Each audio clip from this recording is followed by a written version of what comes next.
моят 5-годишен убиец.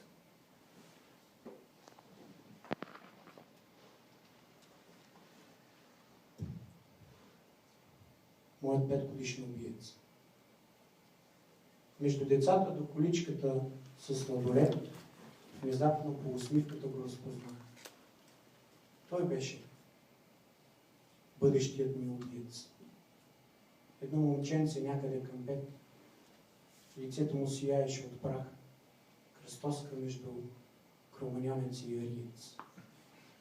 Видя го как след 20 години нахълтва в къщата ми с пистолет, събаряме на пода тъп дартак и без това умирам, но ме мачка.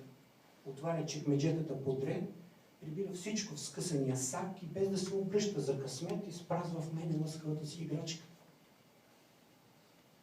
Но днес не знае нищо. Просто гледа между децата и си движи сладоледа.